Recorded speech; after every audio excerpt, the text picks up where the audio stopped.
What's cracking, mi gente? This your boy D once again coming to you guys ready to share some love and a little bit of knowledge. As you guys can see on the title and the thumbnail, today I'm gonna break it down to the last smallest detail of why and how MS13 as a whole almost is split in two in El Salvador. Who were the characters, who were the key players, what happened, what transpired that led to this almost splitting up of the gang. But before we get into those details, you guys have to understand how the gang became to have their own prisons. Why did the separations happen to where 18 and MS had their own prisons, and how that became about. It's gonna be a long video. It might have to be two parts to it, but please bear with me. Listen, I'm gonna give you as much detail as I can. I got the information. I had to do a lot of homework to it, but here I am. With that being said, don't forget to like. Don't forget to hit the subscribe button if you haven't. Don't forget to share, like, and comment. If you haven't dropped a comment, let me know what you guys want to hear more about it. This is a hot topic regarding MS. It's been a long time coming. Without any further ado, let's get into this topic, man. I'll speak a little bit slow so you guys can understand me clearly, and I will try to take my time to break everything down to the lastest detail. Okay, guys, so bear with me, man. So, before MS and 18th Street became powerhouse gangs in El Salvador, before they controlled their own prisons, before all of this took place where they have their own prisons and they doing whatever they had to do, you have to understand the factors that came in and took place. So when in the 90s they started getting deported, the homeboys that were incarcerating here in the early 90s, they were getting deported back there, back to the motherland, to El Salvador. Well, when you would get down there to El Salvador and you would commit a crime, they will send you to prison, to jail, to wait for a trial.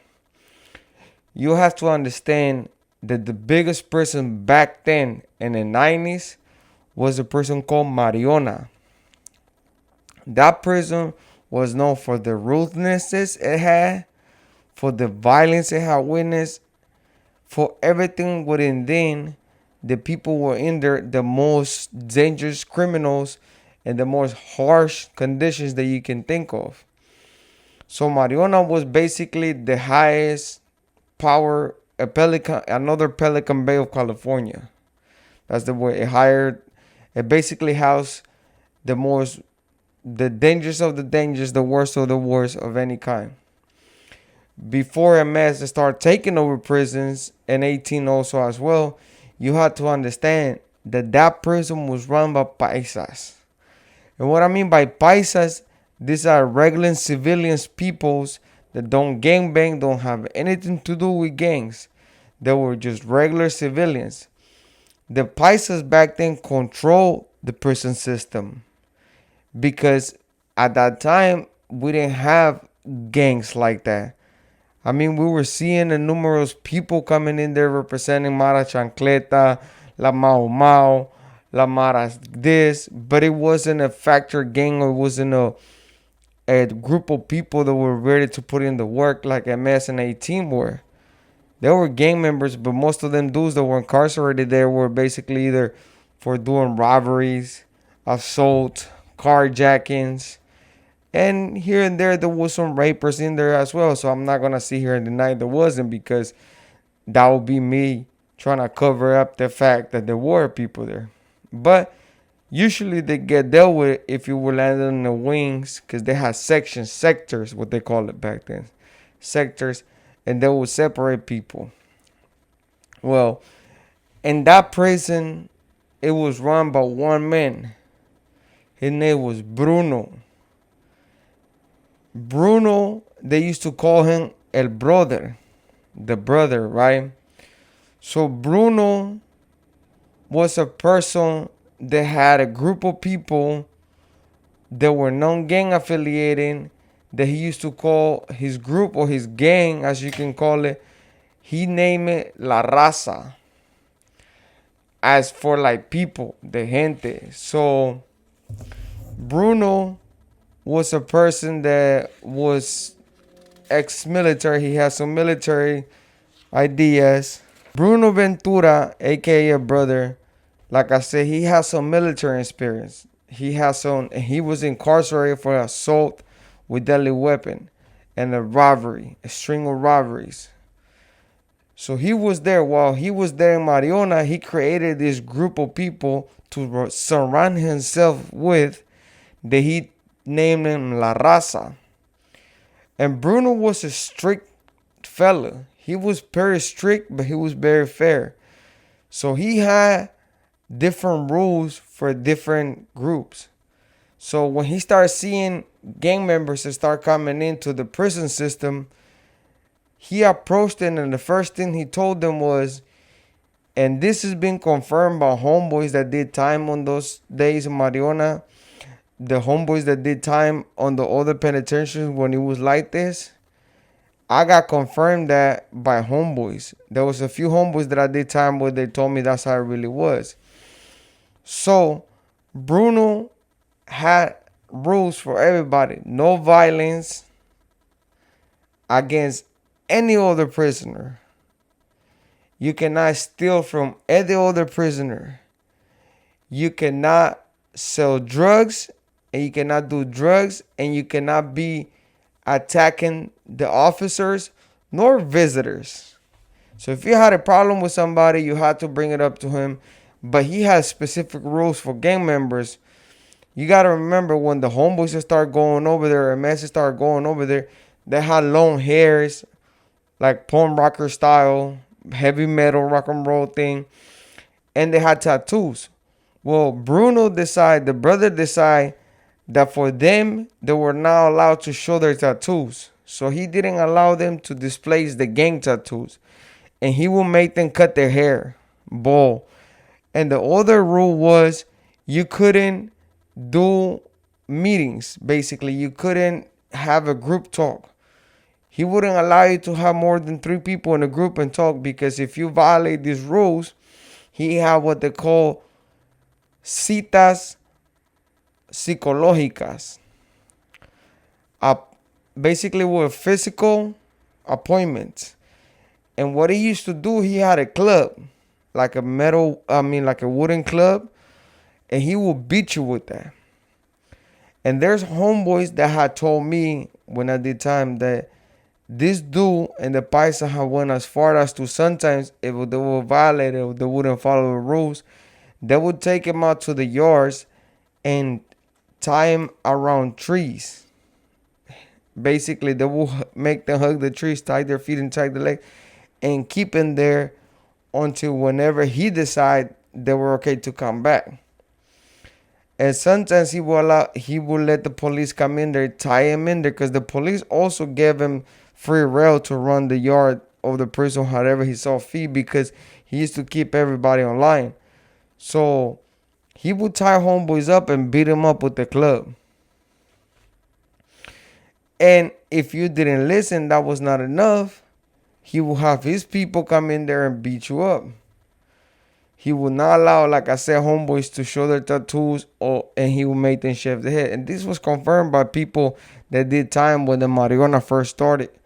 By homeboys from like 7-Eleven, homeboys by PART1, homeboys from Leewards, like the older cliques when they got deported.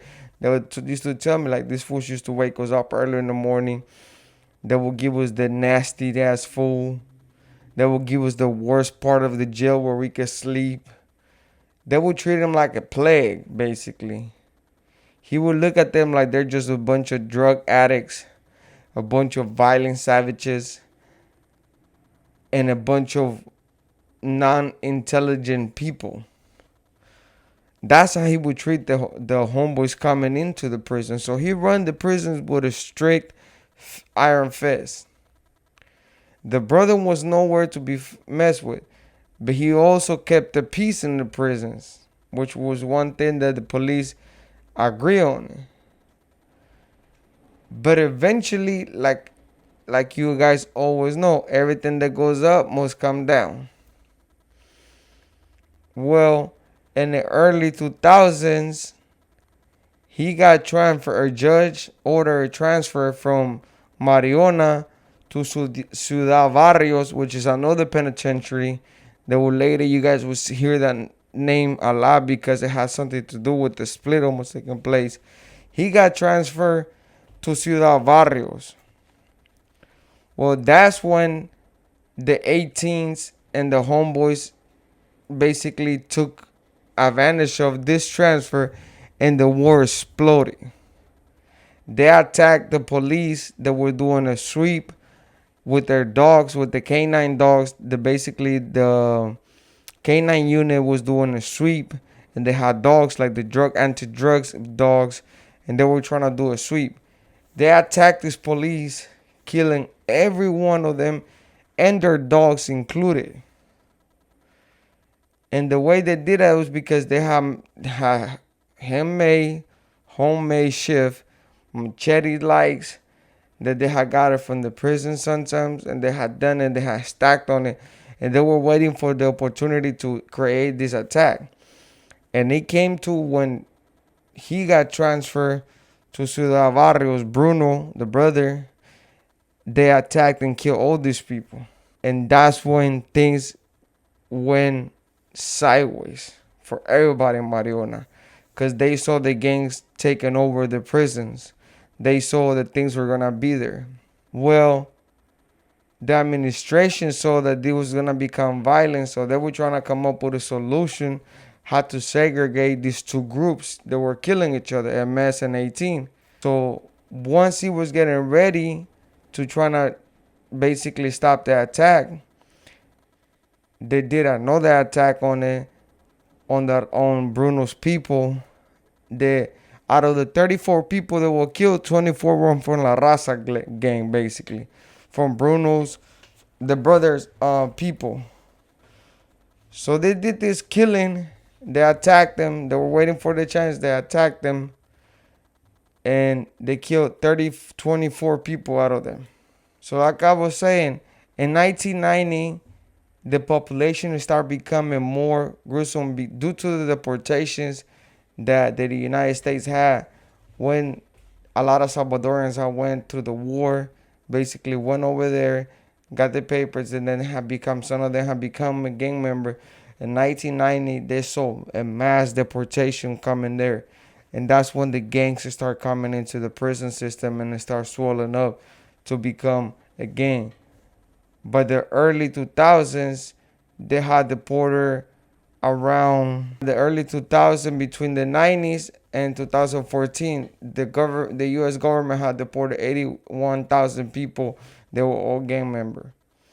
But if you pay attention to the history of these gangs, you will see that the most notable wars and why the split happened and they started giving into their own prison was San Francisco de Goteras and Ciudad Barrio. When those attacks took place and people got killed viciously, that's when the director of the prison said, well, hold on.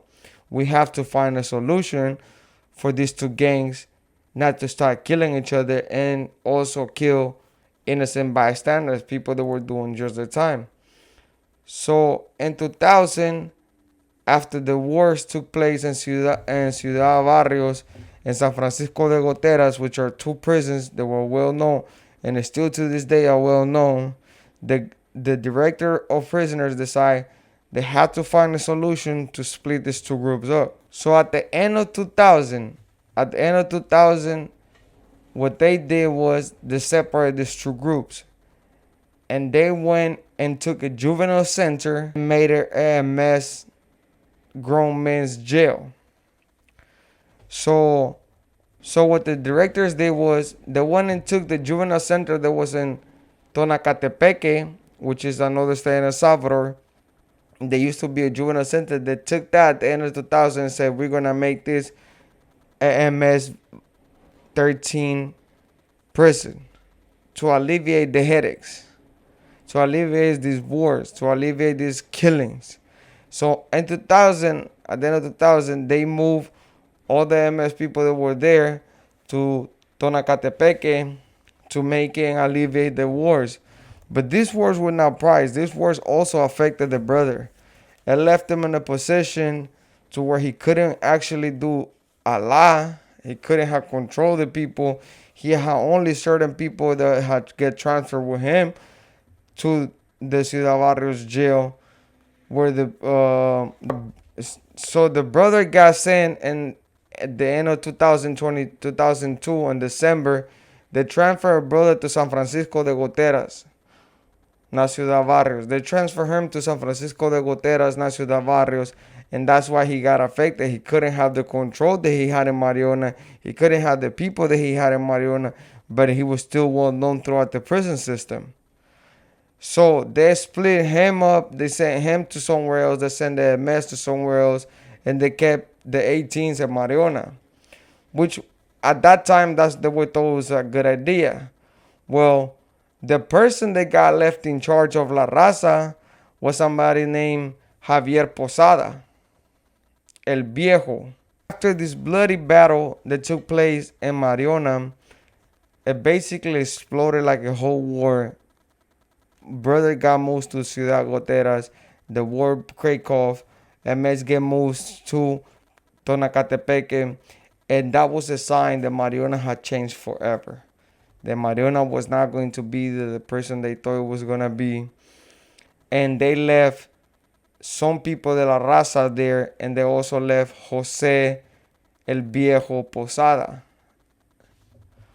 So, not Javier. So Jose El Viejo Posada was the new leader of La Raza and Mariona.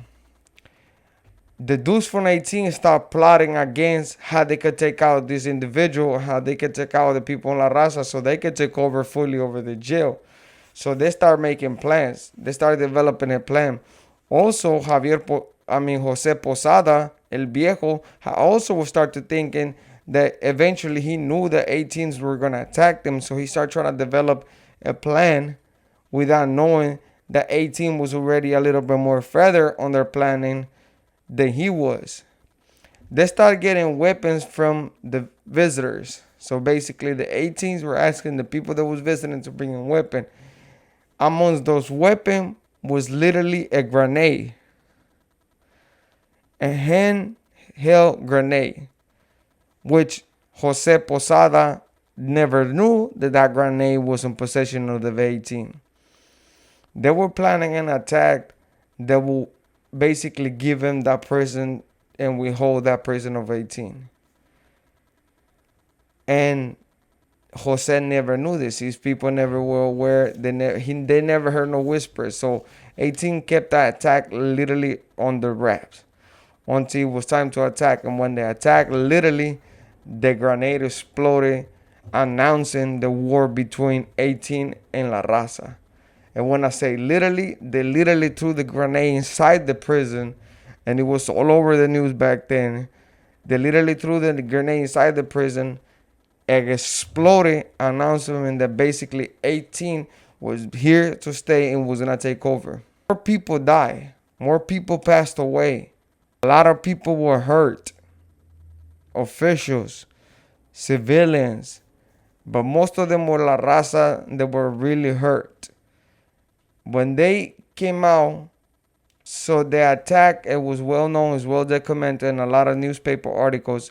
On August 18, 2002, the grenade literally exploded. August 18, 2004, the 18s put their plan in motion. Literally, the grenade exploded. Literally. They end up killing 24 people from La Raza. While the brother was in another basically prison dealing with their killings and dealing with trying to get established. The new leader of La Raza was dealing with a violence arising of 18. On August 18, 2004, they blew up the whole walls. They threw the grenade inside and they run up and they started killing people. 24 of them were from La Raza. There was 34 people killed. Out of those 34 people that were killed, 22 or 24 were the La Raza members. The only reason why Posada, Jose Posada el Viejo, the new leader of La Raza, didn't get killed was because he had a pistol inside jail. And you guys gonna be like, this cannot be happening. You making this up. No, it's in articles. It's proven fact.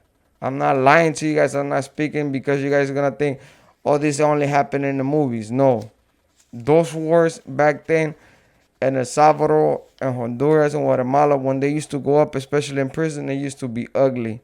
It had nothing to do with Californian prisons. Over there, grenades, pistols, big old machetes, knife, anything you can hit your hands on and you can pull it inside, it was getting bring inside, because you gotta remember, El Salvador didn't have packed down or strip searches after visitings. So when the 18 attacked the Raza, they caught them completely by surprise without knowing. And like I said, the only reason why Jose El Viejo Posada survived was because he had a pistol himself. Other than that, he would have been killed as well. And that's when the director of prison said, you know what? We have to make a decision now, and we have to separate these groups, because if not, this is going to continue. It's going to be more of a killing. It's going to be a bloodbath. It's going to be bloodshed. Outside, there was already war. So what they decided to do, they decided to transfer 1,000 people out of Mariona. 400 of them were validated 18 gang members, recognized validated 18 gang members. The other 600 of them were sympathizers or chequeos or checks. Basically, people that were kicking it with the 18s, or people that align with their point of view, the factors, their rules, and everything else. They called them sympathizers, the news, but it was basically, we could think it was like chequeos, or people that were kicking it with the 18s. So they moved so many people out of that prison, thinking that was going to alleviate the war that was taking place between La Raza and 18. No, it didn't happen. Yeah, Posada stayed there.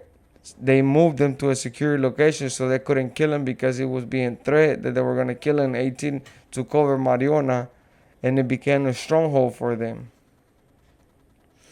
Like I said, Posada was one of the factors, but he was being moved after this whole incident took place. When they decide to move this 1,000 people to this new prison called Panteos, here's what the kick. The director of prison said, we're going to move these 1,000 people over there. Not knowing that over there, they had also moved people from La Raza. They had took part in the war. They had been part of the guerra. They had just exploded marijuana into a bloodshed. So when the 18 people landed there, and they realized that they had their enemy right in their house, that there were people there that had survived, they had partaken into the war, that they had just fall into it, they decided to start chasing him down and killing him. 12 more people were killed after the incident. And the battle continues. And it went on until they figured out, you know what? We have to do something. These two groups cannot live with each other, because there's still being communications being said. There seems like these groups are not going to be compatible with another, but they're attacking MS. So 18 was fighting against La Raza, and it was fighting against MS. So they were basically fighting two groups. So the government said, we have to find a solution for these people to live and do their time without this much killing. We sent them to Apanteos. Apanteos supposedly was a prison that didn't have no affiliations to gangs, but it happened to be that some of the Raza people were there. These fools chased them down, chopped them up, killed them, and now the war continued all over again after the big old grenade exploded in Mariona. So the government decided to say, you know what, enough is enough. We're going to separate these groups, and we're going to send them to each other prison and let them see if they can do that, not kill each other, basically. So after they decide to come to this conclusion, they made this decision, they decided to send the people of La Raza to Cojutepeque, which was a prison that was not claimed by any gangs. And that's when the idea of segregation came into place. That's when they were looking for idea, they were looking for a solution.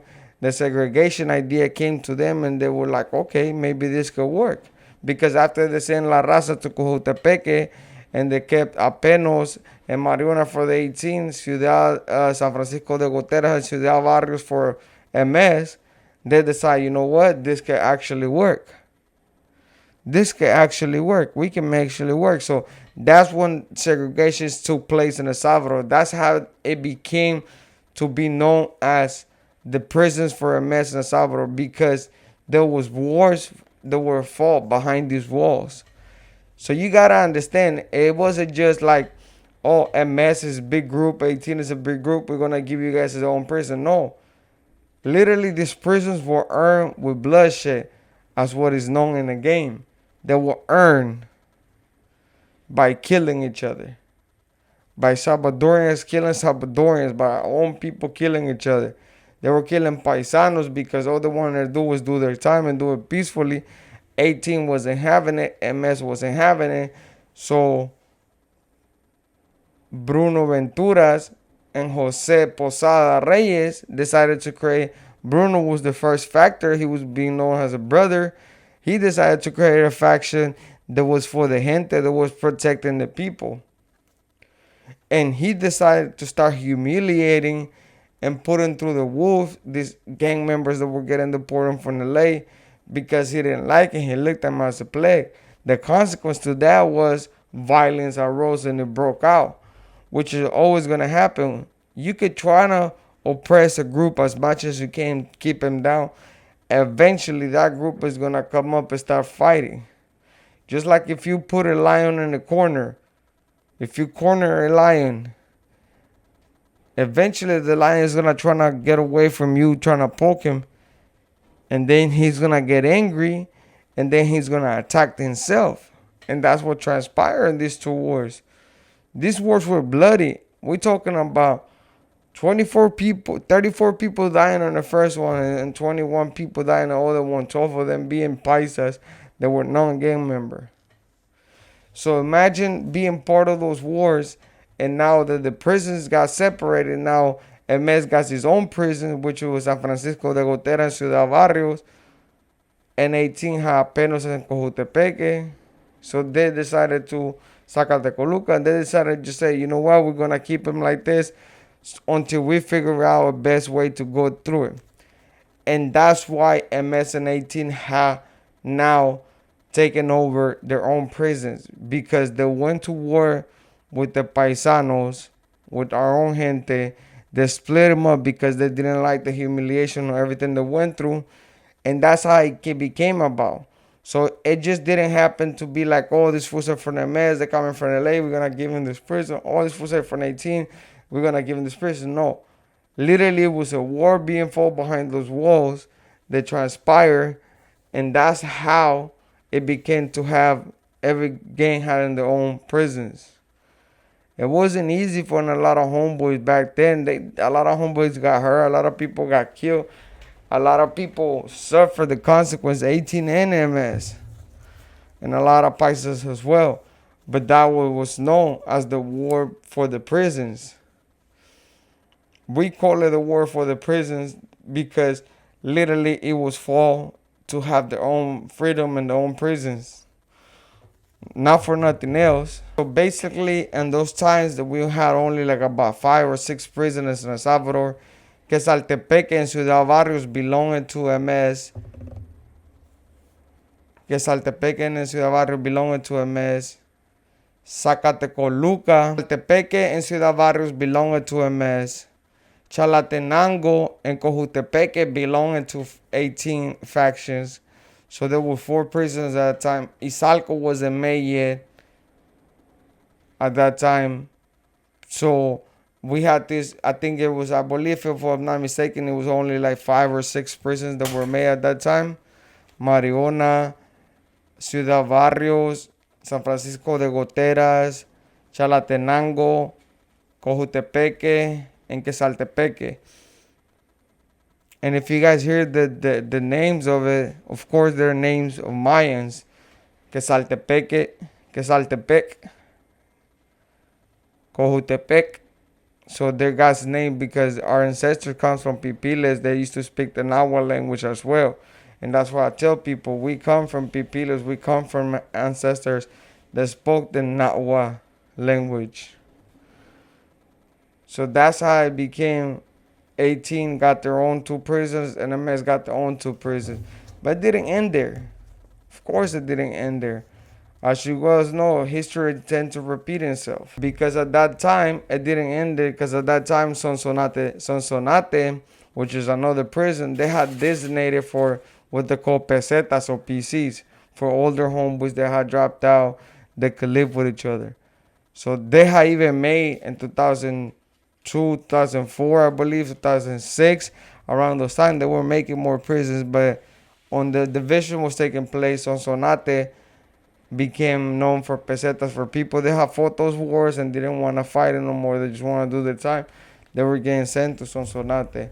So that was another prison or another jail that they had. They became known in the war that it took place in El Salvador for the prisons. So in 2006, the government decided to make a little change to flip yards, what we call it over here. They flipped yards. So Ciudad Barrios, San Francisco de Goteras. So they did the flip yards, basically. So Apentes, which was for 18, San Francisco de Goteras, that was being controlled by MS. Now, Apentes and San Francisco de Goteras became MS. And the newly built Izalco was given to the 18 streeters, which was a new prison that was made. They had a little bit more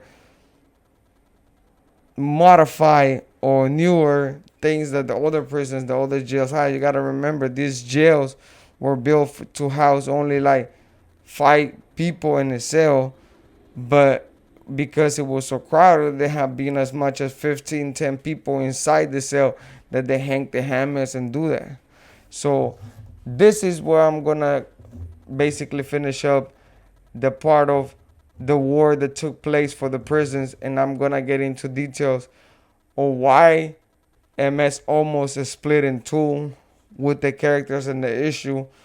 So, but I wanted to give you guys a little bit of back inside information so you guys can be aware of what transpired and what happened with the war took place over there in El Salvador. So after San Francisco de Goteras and all these places took place, the government decided to make Zacatepeque.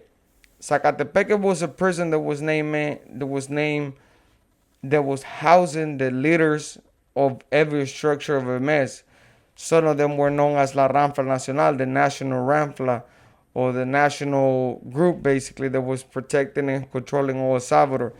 So Zacatepec became known as Zacatras, like Alcatraz, but Zacatras. And Ciudad Barrios became known as Home of MS, the House of MS 13, because that's where they had the most influence. But at that time, in Zacatras, that's what the big leaders, the big honchos, the shot callers were being housed. And I'm telling you guys to pay attention to these prisons, because right now that I'm going to get into why MS almost is split, this prison is going to be playing a big part of it. A big part of it. So at that time, when the truce took place, as you guys know, MS and 18 made a truce like around 2010, 2011. A lot of factors, a lot of homeboys didn't agree on that truce. A lot of well-known shot callers from LA and El Salvador were not in agreement with that truce. They felt like the leaders, the Ranfla Nacional, Diablito, Crooks, Greñas, all these factor people had done the worst, and the worst had disrespected the barrio as a mess as a whole, and had done what violate the mantra the MS had built. And the mantra MS had built is called La Mara no se vende ni se rinda. So it means